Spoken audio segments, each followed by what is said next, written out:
Ayun mga idol, magkakabit tayo ng isang set na showering closure mga idol. So swing lang ito mga idol, isang fix, isang door mga idol. So ano nga ba ang procedure natin dito mga idol? So simple lang mga idol. Kabit muna natin yung fittings doon sa glass, like yung sa fix muna ang mauna mga idol. Tsaka natin ipoporma doon sa pwesto niya mga idol. Tsaka natin guhitan yung mga fittings. So kapag nakahulog na yan mga idol, so guhitan natin, tsaka natin tatanggalin ulit yung mga fittings doon sa glass, and then tsaka natin itutornilyo doon sa mga guhit sa mga pwesto niya mga idol.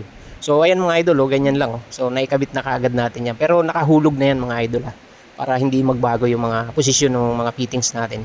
So ayun mga idol, ito naman yung gagamitin natin na shower trim or mga seal. So bubble seal yung shower strip niya, tsaka yung isa mga idol yung nasa ilalim ng pintuan mga idol. So tatlong klase lang naman yan mga idol, tapos sealant na.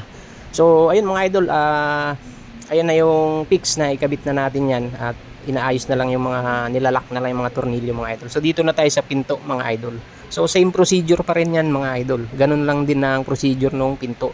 Kailangan mo lang kalsuhan para magpantay dun sa taas yung isang fix tsaka yung isang pinto mga idol. So tsaka nyo guhitan din yung fittings, and then tanggalin nyo, ikabit nyo ulit, tsaka nyo isalpak doon sa fittings kapag nakakabit na sa wall. So may nagtanong sa atin mga idol, ilan daw ba ang clearance ng wall to glass clip at saka yung bisagra nung pintuan natin dito sa frameless na showering closure mga idol. So 1/4 lang ang clearance namin dyan mga idol. So 1/4 dito sa gilid, tapos 1/4 doon sa gitna, tapos 1/4 ulit doon sa kabilang gilid. So depende pa yan sa inyo mga idol kung nakahulog yung inyong wall, yung pagkakabitan nyo. So importante na kuhanin nyo yung pinakamaliit at saka pinakamalaki para i-compare ninyo kung alin yung susundan ninyo. So normally naman yung maliit na sukat ang sinusundan natin dyan.